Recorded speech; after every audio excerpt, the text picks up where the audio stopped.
অনেকগুলো নাম আছে, আর তাদের মধ্যে একটি হলো যুদ্ধ বিমুখ। এই কথা আপনারা সবাই জানেন।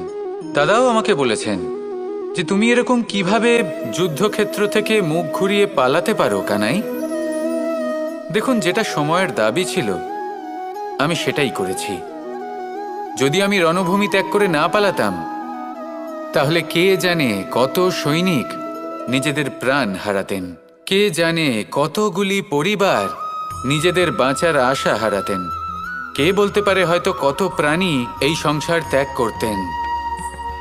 আর তাই কখনো কখনো যুদ্ধ বিমুখ হওয়াই শ্রেয়। কখনো জীবনের ক্ষেত্রেও এটা প্রযোজ্য।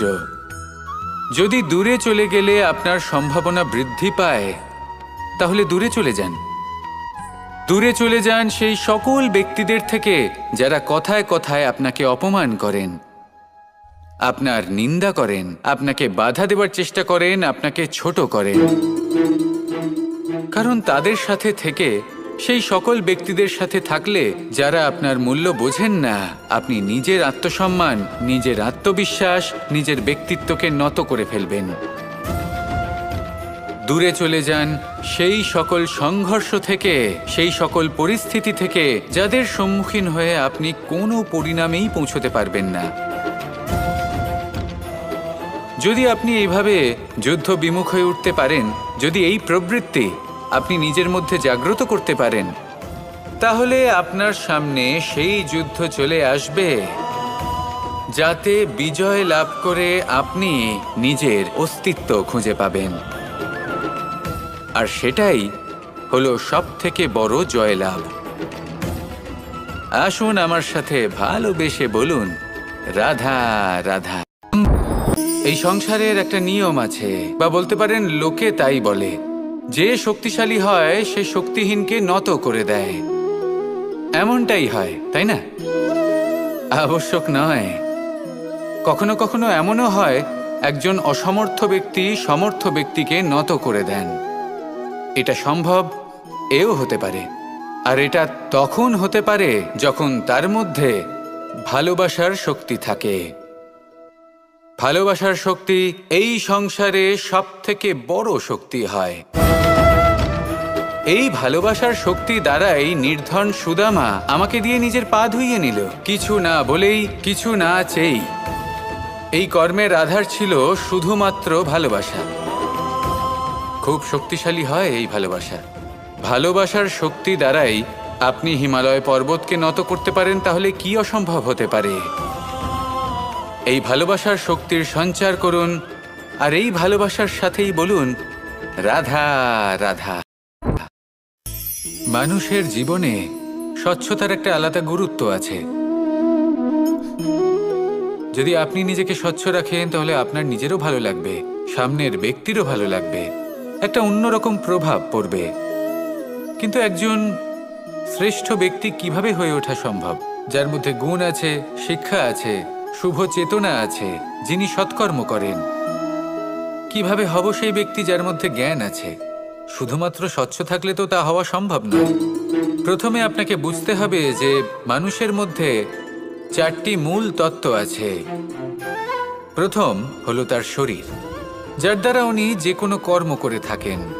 দ্বিতীয় তত্ত্ব হলো তার মন, যার দ্বারা কোনো কর্ম করার জন্য সে নিজেকে প্রেরণা দিতে থাকে। তৃতীয় তত্ত্ব হলো বুদ্ধি, যে কর্ম আমরা করতে চাই, যে লক্ষ্যে আমরা পৌঁছতে চাই, সেটা আমরা কিভাবে কোন পথে করব সেটা স্থির করা যায় বুদ্ধি দিয়ে। আর চতুর্থ তত্ত্ব হলো আত্মা। আত্মা হলো এমন এক তত্ত্ব যার কোনো সমাপ্তি নেই। আত্মা হলো অজয়। কিন্তু এরও শুদ্ধিকরণের প্রয়োজন হয়। এই চারটি তত্ত্বের শুদ্ধিকরণ করতে থাকুন, এদের নির্মল রাখুন, শুদ্ধ রাখুন। এবং এটা কিভাবে হবে? শুভ চেতনা দ্বারা, জ্ঞানের দ্বারা, এবং সবথেকে বেশি গুরুত্বপূর্ণ প্রেমের দ্বারা। আসুন আমার সাথে ভালোবেসে বলুন, রাধা রাধা।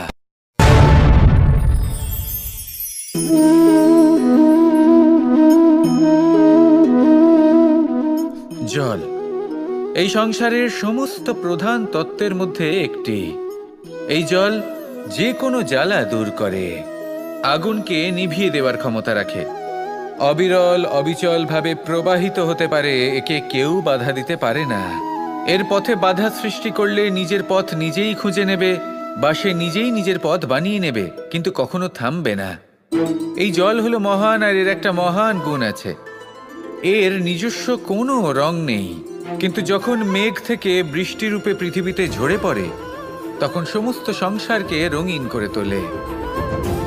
যেখানে খরা হয়েছে সেখানে শ্যামল করে তোলে, যে স্থান শ্যামল সেখানে ভিন্ন ভিন্ন প্রকারের পুষ্প ফুটিয়ে তোলে।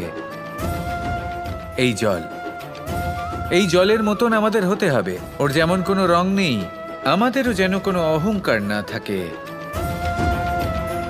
শুধু কর্মের এই ধারাতে বইতে থাকুন, এই সংসারের মঙ্গল করতে থাকুন, শ্রেষ্ঠ কর্ম করতে থাকুন। এই সংসারকে এটা বলার কোনো প্রয়োজন নেই যে আপনি কে। আপনি যদি কর্ম করতে থাকেন, তাহলে এই সংসার নিজে থেকেই আপনার মূল্য জানতে পারবে, আর তখন এই মন প্রসন্ন হয়ে বলবে, রাধা রাধা। একদিকে হলো আঙুর আর অন্যদিকে কিশমিশ। দেখতে গেলে এই দুটোই সবারই খুব প্রিয়, শিশু হোক, যুবক হোক বা কোনো বৃদ্ধ ব্যক্তিই হোক না কেন। আর দেখতে গেলে এই কিশমিশ, এটা আঙুর থেকেই আসে, তারই অন্য একটি রূপ। কিন্তু কখনো হাটে যান আর গিয়ে জিজ্ঞেস করুন যে এই কিশমিশ আর আঙুর, এই দুইয়ের মধ্যে অধিক মূল্য কার? আপনিও নিশ্চয়ই জানবেন যে কিশমিশের মূল্য আঙুরের থেকে অনেক গুণ বেশি। এবার এরকম কেন হয়? এর পেছনে কি কারণ থাকতে পারে?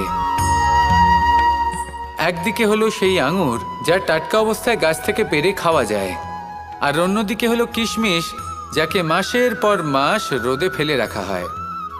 একদিকে আঙুর যা কিনা অত্যন্ত রসালো, আর কিশমিশে কোনো রসই নেই। একটি হলো অত্যন্ত কোমল এবং সুন্দর, অন্যটি অমসৃণ এবং তাতে বিন্দুমাত্র সৌন্দর্য নেই, তাও তার মূল্য বেশি। এইসব কেন হয়? এই কারণেই হয় কারণ সেই আঙুর অনেক মাস পর্যন্ত রোদ সহ্য করে থাকে, কষ্ট সহ্য করে থাকে, তবেই সেই আঙুর কিশমিশে পরিণত হয়। এবার জীবনের কড়া রোদ যাকে সহ্য করতে হয়, তার সাথেও এটাই হয়ে থাকে, তারও মূল্য আপনা থেকেই বৃদ্ধি পায়। আপনার জীবনে আপনার গুণ, আপনার প্রতিভা, তা অত্যন্ত গুরুত্বপূর্ণ। কিন্তু যখন আপনি অভিজ্ঞতা লাভ করেন, তখনই সেই অভিজ্ঞতা আপনার গুণ এবং প্রতিভাকে আরও অনেক বেশি শ্রেষ্ঠ করে তোলে। তাই জীবনের কঠোর রোদের মধ্যেও দাঁড়িয়ে থাকাটা শিখে নিন, সাহসের সাথে কঠিন পরিস্থিতির সম্মুখীন হওয়াটা শিখে নিন। ঠিক এইভাবেই অভিজ্ঞতা লাভ করতে হয়, আর এই অভিজ্ঞতা আপনার মূল্য বৃদ্ধি করতেই থাকবে, করতেই থাকবে। আর তখন এই মন প্রসন্ন হয়ে বলবে, রাধা রাধা। মানুষ একটা অত্যন্ত শ্রেষ্ঠ কর্ম করতে পারেন, সেটা হলো ভুলে যেতে পারা, আর সেটা বরদানের চেয়ে কম কিছু নয়। মানুষকে যখন কোনো কারণে নিজের প্রিয়জনদের থেকে দূরে যেতে হয়, তখন মনে দুঃখ জাগ্রত হয়, তিনি সেই দুঃখকে ভুলতে পারেন। কখনো কোনো সম্পর্ক থেকে যদি দুঃখ পেয়ে থাকেন, তখন সেই দুঃখকে ভুলতে পারেন। কিন্তু এই সংসারের প্রত্যেক আবেগ, প্রত্যেক বস্তু ভুলে যাওয়া উচিত নয়। বিশেষ করে আমাদের প্রিয়জন, আমাদের পরিবারের সদস্য, যখন এই সংসার থেকে ওনারা চলে যান, তখন যে সৎকর্ম ওনারা করেছেন, যে প্রেরণা ওনারা আমাদের প্রদান করেছেন, কখনো ভুলে যাওয়া উচিত নয়।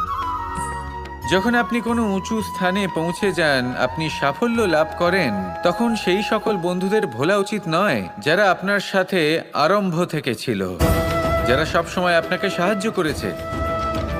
আর সবথেকে গুরুত্বপূর্ণ কথা, আপনার বয়স যতই বৃদ্ধি পাক না কেন, মাতা পিতাকে কখনো ভুলবেন না। আপনি যতই বড় হন না কেন, আপনি তাদের সন্তানই থাকবেন, অভিজ্ঞতার দিক থেকে ওনাদের থেকে ছোটই থাকবেন। তাই সবসময় নিজের মাতা পিতাকে নিজের সাথে রাখুন, কখনো তাদের ভুলবেন না। সেই সকল ব্যক্তিদের ভুলে যাবেন না যারা দুঃখের দিনে আপনার সাথে ছিল, তবেই জীবনে সুখ পাবেন। আসুন আর আমার সাথে ভালোবেসে বলুন, রাধা রাধা। আমাদের সকলের জীবনেই দুই ধরনের ব্যক্তি থাকেন, বন্ধু এবং শত্রু। তারা হলেন আমাদের প্রিয় বন্ধু, যারা আমাদের জীবনে সবসময় আমাদের পাশে থাকেন। কখনো কখনো আমরা তাদের জন্য কিছুই করি না, তাও তারা আমাদের আনন্দ প্রদান করেন, ভালোবাসা প্রদান করেন। আর অন্যদিকে থাকে আমাদের শত্রু। দেখতে গেলে যখন আমরা জন্ম নিই তখন কিন্তু আমাদের কোনো বন্ধু থাকে না, আমাদের কোনো শত্রুও থাকে না। কিন্তু যত ধীরে ধীরে আমরা জীবনে এগোতে থাকি, আমাদের বয়স বাড়তে থাকে, তখন আমাদের বন্ধু আর শত্রু এই দুইয়ের সংখ্যা বাড়তে থাকে। আর সেই সব কিছু নির্ভর করছে আমাদের কথার ওপর এবং আমাদের ব্যবহারের ওপর। এবারে আপনি যদি কোনো ব্যক্তিকে স্বাগত জানান উদার চিত্তে, ভালোবেসে, তাহলে সেই ব্যক্তি আপনার বন্ধু হবেই হবে। কিন্তু যদি আপনি নিজে হাতে কাউকে সামনে অগ্রসর হতে বাধা দেন, বিনা কারণে তার সাথে খারাপ ব্যবহার করেন, তাহলে তার মনে শত্রুতার বোধ অবশ্যই জেগে উঠবে। আর রইল বিষয় কথার, যদি আপনার কথা মধুর হয় তাহলে সবাইকে আপনি আপন করে নিতে পারবেন। এই কথাই যদি কটু হয় তাহলে আপনার আপনজনেরাও দূরে চলে যেতে পারে। তাই নিজের কথার ওপর সংযম রাখুন এবং নিজের আচরণ উদার করে তুলুন। জীবনে সুখই সুখ থাকবে। আসুন আমার সাথে ভালোবেসে বলুন, রাধা রাধা। এই সংসারে যখনই কোনো সমস্যা আসে তখন আমরা আমাদের সবথেকে বড় সম্বলের কাছে আশ্রয় খুঁজি, তা হলো আমাদের বিশ্বাস। এবার প্রশ্ন হলো এটাই যে এই বিশ্বাস কার ওপর করা যেতে পারে? পরিবারের ওপর, বন্ধুর ওপর, নাকি তাদের ওপর বিশ্বাস করা উচিত যাদেরকে আমরা কখনো সঙ্গ দিয়েছি? দেখুন, এই সংসারে বিপদের সম্মুখীন হলে কে আপনাকে সাহায্য করবে সেটা নির্বাচন করা আপনার হাতে নেই। সেটা সেই সকল ব্যক্তির উপর নির্ভরশীল যে তারা আপনাকে সাহায্য করবে নাকি করবে না। অর্থাৎ যখনই কোনো বিপদ আসে সর্বপ্রথম তার সম্মুখীন আমাদের নিজেকেই হতে হয়, আর তার জন্য প্রস্তুত থাকা প্রয়োজনীয়। সেই শক্তি, সেই সাহস অর্জন করা প্রয়োজনীয়। দেখুন, যখনই অন্ধকার আসে তখন সবার আগে কে আপনাকে ত্যাগ করে চলে যায়? আপনার নিজেরই ছায়া। এই অন্ধকারের সম্মুখীন হতে হয় অন্তরের প্রদীপের দ্বারা, অন্তরের আত্মা দ্বারা। তবেই আপনি অন্ধকারের ওপর জয়লাভ করতে পারবেন। সেই জন্য যে বিপদই আসুক না কেন, নিজেকে তার জন্য প্রস্তুত রাখা উচিত। সেই সাহস নিয়ে আসুন। এমন কোনো বিপদ নেই যা আপনাকে ভেঙে দিতে পারে। আসুন আমার সাথে ভালোবেসে বলুন, রাধা রাধা। এই সংসারে সব থেকে ভয়ানক এবং গভীর অন্ধকার কোনটা?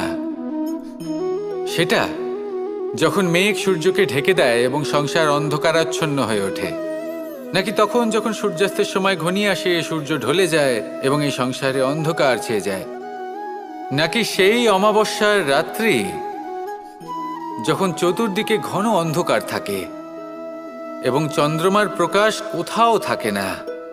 না, এই সংসারে সব থেকে বেশি ভয়ানক অন্ধকার হলো মানসিকতার অন্ধকার। মানসিকতা খুব গভীর একটা বিষয়। এই মানসিকতাই সত্যের রূপ ধারণ করে এবং আমাদের এই মানসিকতা এবং বিবেকে একটা সূর্য থাকে। যদি আমরা এটা জীবন থেকে বের করে ফেলি তাহলে নিরাশা, হতাশা, অসফলতা এর এমন এক ঘন অন্ধকারে আমরা ফেসে যাব যে তার থেকে বাইরে বের হওয়া প্রায় অসম্ভব ব্যাপার হয়ে দাঁড়াবে। বড়ই কঠিন হয় সেই সময়। সেই জন্য ইতিবাচক মনোভাব থাকা খুব প্রয়োজনীয়। এটা ভাববেন না যে এটা আমার সাথে কেন হলো, এই সমস্যা কেন এলো, ওই ব্যক্তি আমার সাথে এটা কেন করলেন। এটা ভাবুন যে আমি জীবনে যে পরিস্থিতিতে দাঁড়িয়ে আছি তার থেকে আমি ঠিক কিভাবে বাইরে বেরোতে পারবো। যতই ঘন অন্ধকার থাকুক না কেন, খুব ছোট একটা প্রদীপের প্রকাশ আমাদের পথপ্রদর্শক হয়ে দাঁড়াতে পারে। আর আমাদের জীবনে এই ছোট্ট একটা প্রকাশ হলো আশা। এই আশার একটি কিরণ আমাদের অত্যন্ত গাঢ় অন্ধকারেও পথ দেখাতে পারে। তাই এই আশাকে সবসময় মনে প্রজ্বলিত করে রাখুন। গাঢ় থেকে গাঢ় অন্ধকারের সাথে, কঠিন থেকে কঠিনতর সমস্যার সাথে লড়াই করুন, সামনে এগিয়ে চলুন, আর আমার সাথে ভালোবেসে বলুন, রাধা রাধা। শত্রুতা। একজন মানুষ অন্য মানুষের সাথে শত্রুতা করে বসেন। দুজন ঘনিষ্ঠ বন্ধু, এমনও এক সময় আসতে পারে যখন এনারা একে অপরের শত্রু হয়ে ওঠেন। এর অনেকগুলো কারণ হতে পারে, কিন্তু মূল কারণ হলো আলোচনা। আগে হ্যাঁ, আপনি যদি কারোর বিষয়ে আলোচনা করেন তাহলে সে আপনার শত্রু হয়ে যেতে পারে। এবার মনে একটা প্রশ্ন আসতে পারে যে এটা কিভাবে সম্ভব হতে পারে? আলোচনা, এটা তো অত্যন্ত জরুরি। যদি আমি নিজের বন্ধুর খারাপ কাজের বিষয়ে আলোচনাই না করি তাহলে সে শুধরবে কি করে? এ কথা সত্যি যে আলোচনা আবশ্যক, কিন্তু তার থেকেও বেশি গুরুত্বপূর্ণ এবং আবশ্যক হলো আপনার এই সিদ্ধান্ত এটাই যে আপনার এই আলোচনা কোন স্থানে করবেন। যদি এটা সবার সামনে করবেন ভাবেন, তাহলে তা অপমানও হয়ে যেতে পারে। যদি এটা আলাদাভাবে করেন তাহলে তা পরামর্শ হয়ে যায়। অপমান কেউ স্বীকার করতে পারেন না, কিন্তু পরামর্শ সকলের ভালো লাগে। তাহলে যদি আপন কারোর জন্য ভালো কিছু চান, কাউকে শুধরে দিতে চান, আর আপনার মনে হয় আলোচনা আবশ্যক, তাহলে সর্বপ্রথম সময়, পরিস্থিতি আর স্থানের কথা মনে রাখবেন। নয়তো এই আলোচনা আপনাকে খুব ভোগাতে পারে। তাহলে আসুন আমার সাথে ভালোবেসে বলুন, রাধা রাধা। আপনার জীবনেও কি সমস্যা রয়েছে? অবশ্যই থাকবে। প্রত্যেকের জীবনেই সমস্যা থাকে। প্রত্যেক মানুষ জিজ্ঞাসাও করেন যে এই সমস্যা আসলে কি আর কেন আসে এ জীবনে। আপনাকে একটা কথা বলে দিই যে সমস্যা আসলে সেটা নয় যা আপনার পথে বাধা সৃষ্টি করে, বরং সমস্যা হলো সেটাই যেটা আপনি তখন দেখতে পান যখন আপনার একাগ্রতা আপনার পথ থেকে, আপনার লক্ষ্য থেকে সরে যেতে থাকে। আর এই সমস্যাগুলি দূর করার জন্য, এর সমাধান করার জন্য একটাই পথ আছে, নিজের সমস্ত ভাবনা আরো একবার একাগ্র করুন নিজের পথের দিকে, নিজের লক্ষ্যের দিকে। আপনার সমস্ত ভাবনা যদি কেন্দ্রীভূত হয় নিজের লক্ষ্যে, তাহলে এই সমস্যা দূরে থাকবে। যদি এরকম না হয়, যদি আপনার মন একটু অন্যদিকে চলে যায়, তাহলে এই সমস্ত সমস্যা আবার সামনে চলে আসে আর বাড়তেও থাকে। দেখুন, যেখানে আপনার লক্ষ্য রয়েছে, বাণ যদি সেখানেই চালাতে হয়, তাহলে দৃষ্টি তো সেদিকেই রাখতে হবে। তবেই তো আপনি সেই লক্ষ্য ভেদ করতে পারবেন। সেই জন্য মনে রাখবেন, সর্বদা লক্ষ্য রাখবেন নিজের পথে, সেই পথেই সামনে এগোতে থাকুন নিজের লক্ষ্যের দিকে। আপনি যত সামনে এগোতে থাকবেন এই সমস্যা তত পিছিয়ে যাবে। তাহলে আসুন আমার সাথে ভালোবেসে বলুন, রাধা রাধা। এই পাখিরা সত্যি খুব সুন্দর, আমার খুব ভালো লাগে। আপনি নিশ্চয়ই শুনে থাকবেন যে কিছু পাখির কাছে ডানা অবশ্যই থাকে, কিন্তু উড়তে পারে না। তারা চায় উঁচু আকাশে উড়ে বেড়াতে এবং মেঘেদের সাথে কথা বলতে, করতেই পারে না।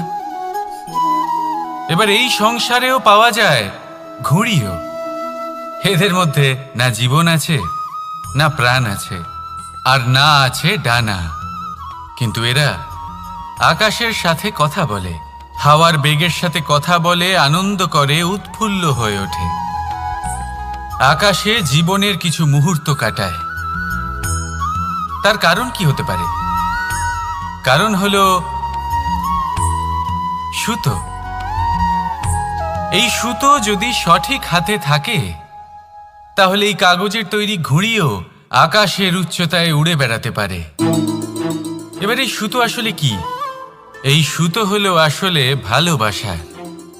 এই সুতো হলো আসলে বিশ্বাসের, আর এটা আপনি দিয়ে থাকেন তাদের হাতে যাদের আপনি বিশ্বাস করেন, যাদের আপনি নিজের সর্বস্ব দিয়ে দেন।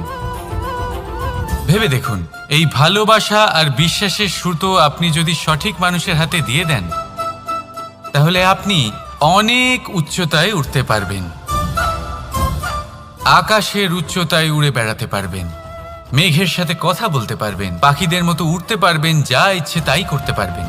শুধু এই মানুষ সঠিক হতে হবে, এমন একজন মানুষ যার মনে আপনার জন্য ভালোবাসা রয়েছে, এমন এক মানুষ যার মনে কোনো স্বার্থ নেই, যিনি পরোপকারী, এমন একজন ব্যক্তি যিনি আপনার অস্তিত্বকে বাইরে নিয়ে আসতে পারবেন, তাকে উজ্জ্বল করে তুলবেন। তাহলে ভালোবাসুন, আনন্দ করতে থাকুন, আর এই আনন্দ সহকারে বলুন, রাধা রাধা। আমরা সকলে এমন ব্যক্তির সাথে থাকতে চাই যারা খুব মিষ্টি কথা বলেন, যাদের ব্যবহার আমাদের ভালো লাগে, যারা দেখতে সুন্দর হন, যাদের আমরা পছন্দ করি। আর সবসময় এমন ব্যক্তির থেকে দূরে থাকতে চেষ্টা করি যাদেরকে আমরা পছন্দ করি না, যাদের কথা আমাদের খারাপ লাগে, যাদের কথা একটু কঠোর হয়। আমরা সবসময় চেষ্টা করি এদের থেকে দূরে থাকার, ঠিক কিনা? কিন্তু যদি বাস্তবটা দেখি, তাহলে এই কঠোরতা জীবনে শান্তির প্রলেপ দেয়। ওষুধও একটু কড়াই হয়, কিন্তু এ কি করে? আমাদের সুস্থ করে তোলে। ঠিক সেইভাবেই ভালোবাসার এই অধ্যায় একটু কঠিন, একটু কড়াও মনে হতে পারে, কিন্তু এর ফল সবসময় আপনাদের স্বাস্থ্যের পক্ষে ভালোই হয়। সেই জন্য যদি কেউ আপনার নিন্দে করে, আপনাকে কড়া কথা শোনায়, আপনার ব্যাপারে আলোচনা করে, তার মানে এটা নয় যে সে আপনার শত্রু। হতে পারে তিনি আপনার বন্ধু হন, আপনার জন্য ভালো চান, আপনাকে শুধরে নিতে চান, আপনার মধ্যে কোনো পরিবর্তন দেখতে চান। সেই জন্য কখনো কারোর কথা শুনে বা কাউকে দেখে প্রাথমিকভাবে এই সিদ্ধান্ত নেবেন না যে তিনি আপনার শত্রু হন নাকি আপনার বন্ধু হন। এমনও শত্রু হয়ে থাকেন যে গুড়ের মতো মিষ্টি মিষ্টি কথা বলে আসলে আপনাকে বিষ পান করিয়ে দেবেন, আর এমনও বন্ধু থাকেন যারা আসলে নিমের মতো কড়া কথা বলেন কিন্তু আপনাকে অমৃত পান করান। এদের মধ্যে পার্থক্য করতে জানতে হবে, কে আসলে শত্রু হন আবার কে আসলে মিত্র হন। এই পার্থক্য যখন আপনি করতে শিখবেন, তখন আপনি এই সংসারের সব থেকে সুখী প্রাণী হয়ে উঠবেন। এই পার্থক্য বোঝা সহজ নয়, কিন্তু অবশ্যই আবশ্যক। রাধা রাধা। অসুখ। এমন কোনো মানুষ আছেন এই সংসারে যার অসুখ করে না? প্রত্যেক মানুষ কখনো না কখনো অবশ্যই অসুস্থ হয়েছে, তার এই শরীর রোগের শিকার অবশ্যই হয়েছে। এবারে দেখুন, এই রোগ আসে আবার এই রোগ চলেও যায়, কিন্তু সেই রোগ আমাদের কষ্ট দিতে কেন সক্ষম হয়? কারণ হলো স্বচ্ছতা। যদি এই স্বচ্ছতা শরীরে না থাকে, তাহলে মানুষকে শারীরিক কষ্ট পেতেই হবে। ঠিক সেইভাবেই অত্যন্ত প্রয়োজনীয় হলো এই স্বচ্ছতা যেন মনেও থাকে।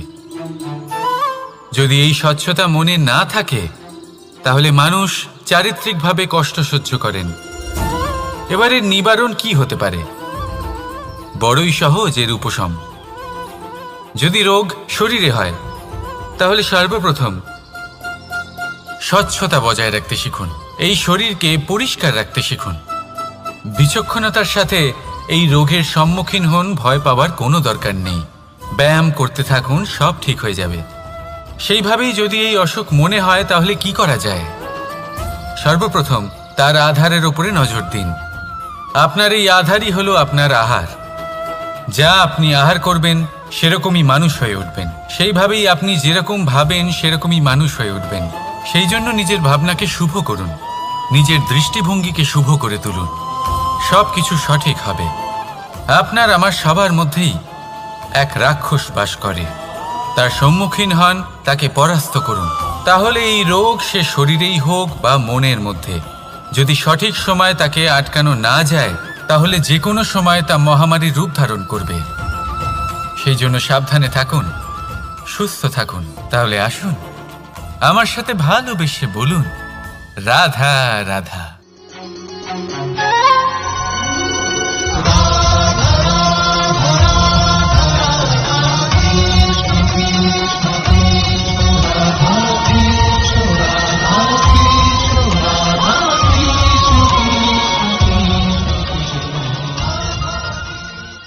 সংসারে সব থেকে বড় ব্যক্তি কে?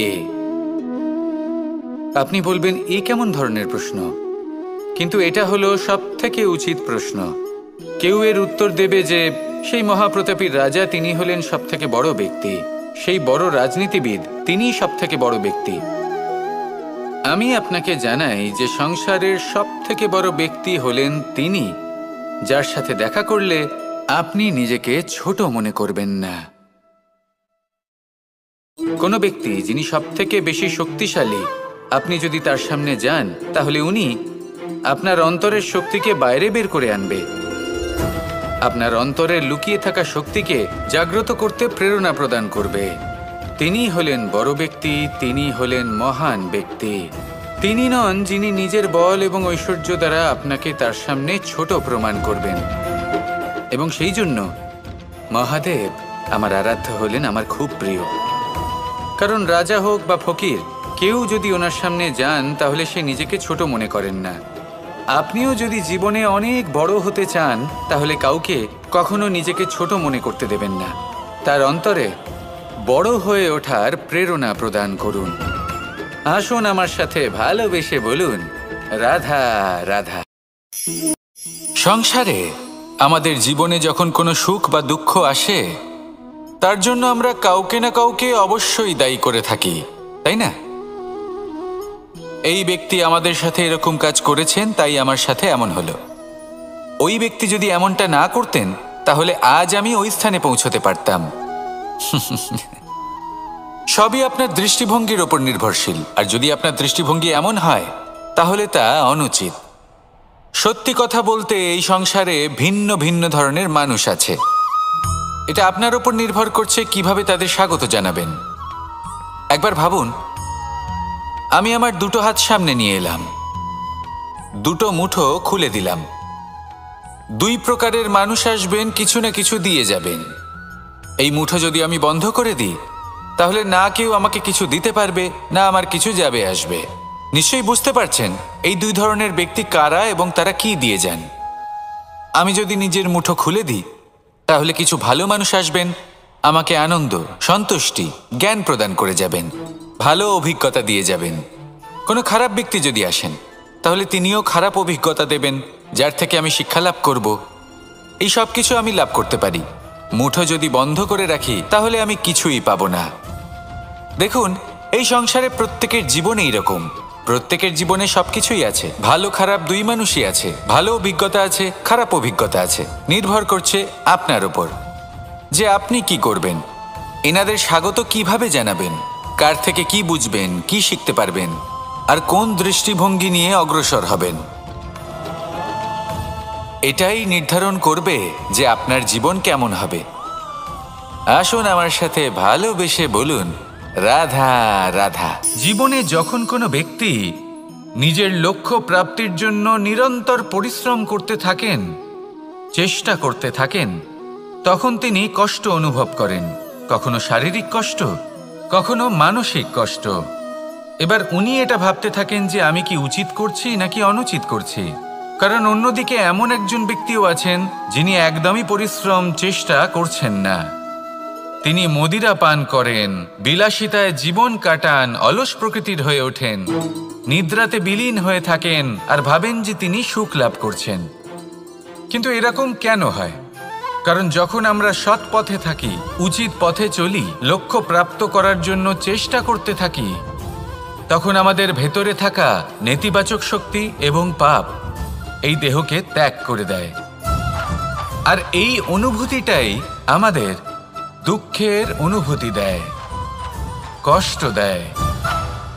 এবার সেখানে যদি আমরা কুপথে চলি, অনুচিত পথে চলতে থাকি, তাহলে আমাদের ভেতরে থাকা পুণ্য এবং ধনাত্মক শক্তি আমাদের দেহ ত্যাগ করে দেয়। আর এই অনুভূতির কারণেই আমরা সুখ অনুভব করি। কিন্তু কখনো ভাববেন যে এই সুখ বেশি সময় পর্যন্ত থাকে না। সেই জন্য সবসময় মনে রাখবেন, যদি আপনি জানেন যে এটাই আপনার লক্ষ্য, এটাই উচিত পথ, শুভ পথ, তাতে নিরন্তরভাবে এগিয়ে যেতে চেষ্টা করতে থাকুন। এই কষ্ট আপনাকে সুখের পরাকাষ্ঠায় কখন পৌঁছে দেবে তা আপনি জানতেই পারবেন না। আসুন আমার সাথে ভালোবেসে বলুন, রাধা রাধা। প্রত্যেক মানুষ নিজের জীবনে হীরক তথা হীরে এবং দর্পণ এই দুই দেখেছেন। এই দুই হলো সাদা এবং এরা দুজনেই আলোর প্রতিফলন ঘটায় এবং এরা দুজনেই উজ্জ্বল হয়ে ওঠে। আপনি হয়তো মনে মনে ভাবছেন যে এটা কি ধরনের তুলনা করছি। একটা হীরে তো রত্ন, তার মূল্য দর্পণের থেকে অনেক গুণ বেশি। কিন্তু হীরে থাকাতে দর্পণের মূল্য কিন্তু কোনো অংশে কমে যায় না, তাই না? মানুষ যখন হীরে নিজের হাতে নেয় তখন সবার আগে কি খোঁজে?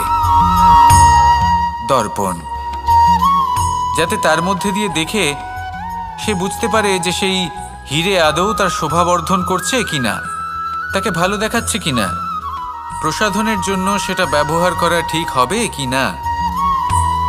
অর্থাৎ হীরের উপস্থিতিতে দর্পণের গুরুত্ব কম হলো না, দর্পণের কারণে হীরের মূল্য বোঝা গেল। আমাদের জীবনেও ঠিক এরকমই ঘটে। আপনারা যদি সংসারে নিজের আশেপাশে দেখেন, এমন অনেক মানুষ দেখতে পাবেন যারা নিজেদের ক্ষেত্রে মহান স্থানে পৌঁছেছেন, নিপুণ এবং শ্রেষ্ঠ হয়েছেন। আর তাদের মধ্যে আপনার নিজের মনে হয় যেন আপনি হলেন দর্পণ। নিজেকে ছোট মনে করবেন না। আপনার মূল্য কম হচ্ছে না, আপনার নিজস্ব মূল্য আছে। আর যদি আপনার অস্তিত্ব না থাকে তাহলে ওনাদের অস্তিত্বের মূল্য সংসার বুঝতেই পারবে না। জীবনে সবসময় চেষ্টা করবেন যাতে আপনি আরো বেশি শ্রেষ্ঠ হয়ে উঠতে পারেন। আপনি নিজে যে স্থানে আছেন সেটাকে ছোট মনে করবেন না, তারও নিজস্ব একটা মূল্য আছে। যদি আপনি হীরে হয়ে থাকেন তাহলে অহংকার করবেন না, যদি আপনি দর্পণ হয়ে থাকেন তাহলে নিজেকে ছোট মনে করবেন না। আসুন আর আমার সাথে ভালোবেসে বলুন, রাধা রাধা। মানুষ জন্মগ্রহণ করে, তার সাথে ভয়েরও জন্ম হয়। ছোটবেলা থেকেই আমাদের মনে কোনো না কোনো প্রকারের ভয় থেকেই যায়। কেউ এই বিষয়ে ভয় পায় যে তার কোনো বস্তু তার থেকে দূরে চলে যাবে, কেউ এই বিষয়ে ভয় পায় যে আমি নিজেকে হারিয়ে ফেলব, কেউ এই ভেবে ভয় পায় যে আমার প্রিয়জনেরা তারা যেন আমার থেকে দূরে না চলে যায়, কেউ এই ভেবে ভয় পায় যে আমরা যেন পথ না হারিয়ে ফেলি, আদি ইত্যাদি। কিন্তু সত্যি কথা বলতে ভেবে দেখুন, এই ভয় বাস্তবে কি? শুধুই একটা মনস্থিতি, আর কিছুই নয়। যা কিছু আপনি জীবনে পেয়েছেন তা একদিন আপনাকে হারাতে হবে। এই জীবন হলো আপনারই, কিন্তু তাও একদিন সমাপ্ত হবে। তাই ভয় পেয়ে কি লাভ? এই ভয় শুধু আপনাকে জীবনযাপন করা থেকে বাধা দিচ্ছে, আর কিচ্ছু নয়। পথ হারিয়ে ফেললেই বুঝতে পারবেন যে নতুন পথ কিভাবে বানাতে হয়। কিছু মানুষকে জীবন থেকে হারালে তবেই আপনি বুঝবেন যে আপনার আপনজনকে। এই ভয়ের কারণে ভীত হয়ে থাকবেন না। এই তারা নক্ষত্র অন্ধকারের অভাবে গুরুত্ব হারায়। শিবকেও মহাদেব হওয়ার জন্য বিষপান করতে হয়েছিল। প্রত্যেক পরিস্থিতি, প্রত্যেক সাফল্য আপনার পরীক্ষা নেবে, তাতে উত্তীর্ণ হওয়া হলো আপনার কর্ম। যখনই আপনি ভয় পাবেন বা সংকটের সম্মুখীন হবেন, তখন সাহসের সাথে তার সম্মুখীন হন। মনে রাখবেন, যে সম্মুখীন হতে জানে সাফল্য তার সাথে সবসময় থাকে। আসুন আর আমার সাথে ভালোবেসে বলুন, রাধা রাধা। এই সংসারে সবথেকে বেশি কোমল বস্তু হলো রেশম। এই রেশম এতটাই কোমল হয় যে এর পুরো একটা থান শুধুমাত্র একটা হাতে ধরা সম্ভব। কখনো ভেবে দেখেছেন এই রেশম কিভাবে হয়? একটি কীট তার লালার দ্বারা উৎপন্ন হয়। এই কীট সেই রেশমকে পাক দিতে থাকে, পাক দিতেই থাকে, আর আস্তে আস্তে তার মধ্যেই জড়িয়ে পড়ে। শেষে ওর এই সুন্দর অমূল্য সৃষ্টি রেশমের এই সুতো তার নির্মাণ কার্য পূর্ণ হয়, কিন্তু তাতেই ও নিজে বন্দী হয়ে যায়। নিজেরই মায়াজালের এই বন্দী গৃহে নিজেই ফেঁসে যায়। এবার এই সুতোকে ব্যবহারযোগ্য করে তোলার জন্য এই কীটগুলিকে এই কবচের সাথেই ফুটন্ত জলে ফেলে দেওয়া হয়। এই সংসারে যদি আমাদের স্বপ্ন এই সংসারের দুঃখ হরণ করার জন্য, এই সংসারে সুখ বিতরণ করার জন্য হয়, তবেই আমাদের প্রগতি সম্ভব। যদি আমাদের এই স্বপ্ন শুধুই আমাদের এবং আমাদের স্বার্থসিদ্ধির জন্য হয়, তাহলে এই স্বপ্ন আমাদের অন্ধ করে দেবে, আমাদের অন্ধকারের পথে নিয়ে যাবে, আর আমরাও সেই কীটের মতো হয়ে যাব। নিজেদেরই মায়াজালে আমরা নিজেই ফেঁসে যাব, আর শেষে আমরা যদি কিছু লাভ করি তা হবে একাকিত্ব, অন্ধকারময় মৃত্যু।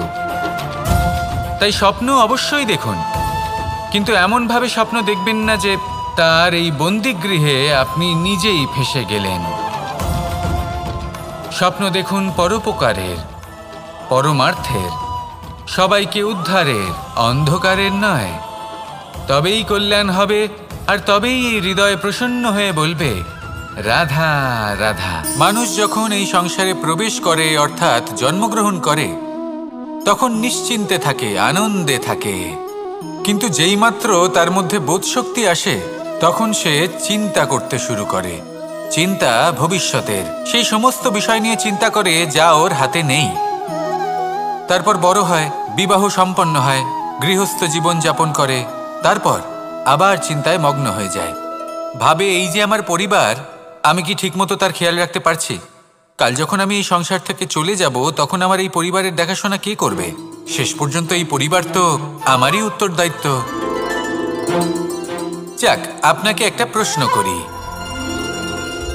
এই সংসারে আসার পূর্বে আপনি কি এই প্রশ্ন করেছিলেন, এটা ভেবেছিলেন যে আমাকে ছাড়া এই সংসার কিভাবে চলবে? করেননি, তাই তো? তাই আপনার এটা নিয়ে দুশ্চিন্তা করার প্রয়োজন নেই যে আপনি যখন এই সংসার ত্যাগ করে চলে যাবেন তখন কি হবে। আপনি যখন ছিলেন না তখনও এই সংসার চলছিল, আপনি যখন এই সংসার ত্যাগ করবেন তখনও এই সংসার চলতে থাকবে। যদি কোনো বিষয়ের প্রভাব থাকে, তা হলো আপনার আজকের তথা বর্তমানের কর্ম, অর্থাৎ আজ আপনি কি করছেন, কার জন্য মঙ্গল করছেন, কাকে প্রেরণা দিচ্ছেন, কাকে সাহায্য করছেন, কোন উদাহরণ প্রস্তুত করছেন। আপনি এই সংসারে যে ছবি অঙ্কন করবেন, সংসার সেটাই মনে রাখবে। তাহলে শুধু সৎকর্ম করুন, মঙ্গল করতে থাকুন, আর আমার সাথে ভালোবেসে বলুন, রাধা রাধা। একবার একটা শেয়াল বনে বিচরণ করছিল। ও একটা ছোট্ট শাবক দেখতে পেল। ও ভাবল, আজ একেই আমি খাবার হিসেবে গ্রহণ করব। আশেপাশে দেখলো কেউ দেখছে না, তো কেউ ছিল না, আর সেই শাবকের ওপর আক্রমণ করল, যা হলো একটা ঘোর অপরাধ। বনের নিয়ম অনুসারে আপনি কখনোই শাবকের ওপর আক্রমণ করতে পারেন না। তারপর এই খবরটা যখন রাজা সিংহ জানতে পারলেন, সভার আয়োজন করলেন। কিন্তু সেখানে শেয়াল বলল, আমি তো এরকম কিছু করিনি। কিন্তু যদি আপনি এরকম বলেন, কোনো প্রমাণ দিন, এর কোনো সাক্ষী আছে?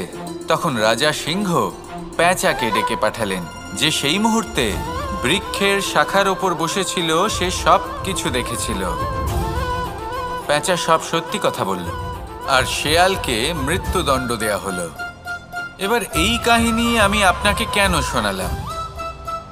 কারণ মানুষও কখনো কখনো এরকম কর্ম করেন যা শিয়াল করেছে। এটা ভাবেন কেউ দেখছে না, যখন আমি অনুচিত কর্ম করতেই পারি। কিন্তু না, আপনি যাই করুন না কেন, কেউ না কেউ অবশ্যই তা দেখছে। কোনো ব্যক্তি না হলেও কোনো প্রাণী, না হলে কোনো যক্ষ বা দেব বা প্রেত। যদি এনারা কেউ না দেখেন, তাহলে ধরিত্রী মাতা দেখেন, যেখানে দাঁড়িয়ে আপনি সেই কর্ম করছেন, তাই না? তাই একটা কথা সবসময় মনে রাখবেন, কে দেখছেন কে দেখছেন না সেই বিষয়ে ভাবা ছেড়ে দিন। এটা খুব সহজ কথা। আপনি যদি উচিত কর্ম করেন, উচিত ফল পাবেন। যদি অনুচিত কর্ম করেন, তাহলে আপনি অনুচিত ফল অবশ্যই পাবেন। সেই জন্য উচিত পথে চলতে থাকুন, উচিত কর্ম করতে থাকুন, আর আমার সাথে ভালোবেসে বলুন, রাধা রাধা। সুখ, দুঃখ এবং শক্তি, এই তিন হলো এই সংসারের ত্রিদেবের মতো। আমাদের জীবনে যা কিছু ঘটছে এই তিনটির ভিত্তির উপরেই হচ্ছে। আসলে এই সংসারের একটা নিয়ম আছে, যখনই আপনি কিছু লাভ করেন, এই সংসার আপনার পরীক্ষা নেয়। এটা জানার জন্য আপনার পরীক্ষা নেয় যে আপনি যা কিছুই লাভ করেছেন, আপনি কি আদৌ সেটার যোগ্য কিনা। ঠিক সেইভাবেই এই সুখ, দুঃখ এবং শক্তি আপনার পরীক্ষা নিয়ে থাকে। যখন সুখ আসে তখন সে আপনার পরীক্ষা নেয় যে আপনার মধ্যে অহংবোধ জাগ্রত হয়নি তো। যদি অহংবোধ চলে আসে তাহলে সুখ সেখানেই সঙ্গ ত্যাগ করে। দুঃখ আপনার ধৈর্যের পরীক্ষা নিতে থাকে, আর যদি আপনার মধ্যে ধৈর্য না থাকে তাহলে এটা আপনাকে আরো বেশি দুঃখের গভীর অন্ধকারে ঠেলে দেবে। সেখানে শক্তি পরীক্ষা নেয় আপনার বিনম্রতার। যদি আপনি বিনম্র না হন তাহলে হয় এই শক্তি আপনার সঙ্গ ত্যাগ করবে, নয় এই শক্তি বিনম্রতার অভাবে আপনার পতনের কারণ হতে পারে। এই সংসারে যে কোনো ব্যক্তি যিনি এই পরীক্ষায় উত্তীর্ণ হয়ে থাকেন, এই জীবনে তিনি সাফল্য লাভ করেন। আসুন আমার সাথে ভালোবেসে বলুন, রাধা রাধা। আমি মনুষ্যরূপে জন্ম নিয়েছি এবং সমস্ত কর্ম এই রূপেই করেছি, কিন্তু আশ্চর্যের বিষয় হলো যে আজও মানুষ আসেন এবং হাত জোর করে প্রার্থনা করেন যেন আমি ওনাদের সহায়তা করি। আপনাদের একটা কথা বলতে চাই, আমি সকলকে সাহায্য করতে পারবো না, কিন্তু আমি শিক্ষা অবশ্যই দিতে পারবো, জ্ঞান প্রদান করতে পারবো, এমন কিছু জ্ঞান যার ভিত্তিতে মানুষ যা চাইবেন তাই লাভ করতে পারবেন যদি সঠিক কর্ম করতে থাকেন। যখন কংসের অসুররা গোকুলে ধ্বংসলীলা চালাচ্ছিলেন তখন আমি কারোর থেকে সাহায্য চাইনি। আমি দাঁড়িয়েছিলাম এবং আমি তার বিরোধিতা করেছিলাম। সবাই বলেন যে আমি ছোট্ট একটা আঙুলে গোবর্ধন পর্বত তুলেছিলাম, কিন্তু আমি কি ওখানে একা ছিলাম? কখনোই নয়। আমার সাথে অসংখ্য গোকুলবাসী, অসংখ্য বর্ষণাবাসী ছিলেন, নিজের হাতে একটা লাঠি নিয়ে। ওনাদের মনোবল, ওনাদের আশীর্বাদ আমার সাথে ছিল। মহাভারতে আমি শুধুই শিক্ষক ছিলাম, আমি শুধুই শিক্ষা দিয়েছি। লক্ষ্য সাধন করেছে অর্জুনই, যুদ্ধ করেছে অর্জুনই এবং জয়ীও হয়েছে অর্জুনই। আমি শুধুই শিক্ষা দিতে পারি। অবশেষে আপনাকে শুধু এটুকুই বুঝতে হবে যে ঈশ্বর সবকিছু করতে পারেন না, করতে হবে আপনাকে। ঈশ্বর আপনাকে আশীর্বাদ করতে পারেন যে কাজ আপনি মন থেকে করবেন সেটা অবশ্যই পূরণ হবে। সেই জন্য নিজের লক্ষ্যের পথে এগোতে থাকুন। চেতনা, বিবেক এবং পরিশ্রমের দ্বারা আপনার যা যা স্বপ্ন আছে, যা লক্ষ্য আছে, আপনি অবশ্যই লাভ করবেন। আর এই মন সুপ্রসন্ন হয়ে বলবে, রাধা রাধা। ভোজন এই সংসারে যেই হোক না কেন, কোনো মানুষ হোক, কোনো প্রাণী হোক, কোনো কীট হোক বা কোনো বনস্পতি হোক, প্রত্যেকের জন্য ভোজন অতি আবশ্যক। কারণ ভোজন থেকেই শক্তি পাওয়া যায়, আর সেই শক্তি দিয়েই সংসারের, আমাদের জীবনের সমস্ত কার্য করা যায়। এবার এমন এক ধরনের শক্তি হয় যা শীতের ঋতুতে সূর্য থেকে আমরা পেয়ে থাকি, আর আরেক ধরনের উত্তাপ হয় যা দিয়ে ভোজন রান্না করা হয়, সুস্বাদু নানান ধরনের ভোজন। এবার অত্যন্ত গুরুত্বপূর্ণ হলো যে ব্যক্তি সেই ভোজন বানাচ্ছেন তার মানসিক পরিস্থিতি এবং সেই ব্যক্তি যিনি ভোজন গ্রহণ করছেন তার মানসিক অবস্থা। যখনই আপনি ভোজন বানাচ্ছেন তখন ভালোবাসার সাথে কাজটা করুন, ধন্যাত্মক ভাব নিয়ে, সৎ ভাবনার সাথে। কারণ আপনার এই মানসিক স্থিতি শক্তির আকারে সেই খাদ্যের সাথে মিলেমিশে যায়।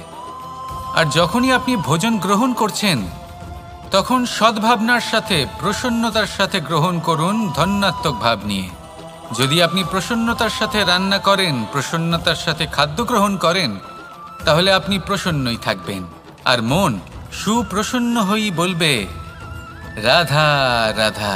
দীপাবলি আমাদের সবথেকে বড় উৎসব। শ্রীরাম রাবণকে পরাস্ত করে 14 বছরের বনবাস কাটিয়ে আবার অযোধ্যায় ফিরে এলেন অমাবস্যার রাত্রে। অযোধ্যায় সবাই খুব প্রসন্ন ছিলেন, খুবই উৎসাহিত ছিলেন। অযোধ্যায় সহস্র প্রদীপ প্রজ্বলিত করা হয়েছিল এই উৎসবে। একে আমরা দীপাবলি বলে থাকি। এবার এই বিষয়ে আমরা সকলে জানি। আপনি কি এটা জানেন যে শ্রীরাম বাস্তবে অমাবস্যার এক রাত আগেই অযোধ্যায় পৌঁছে গেছিলেন? সবার সামনে অমাবস্যার রাতে এসেছিলেন। এর কারণ কি?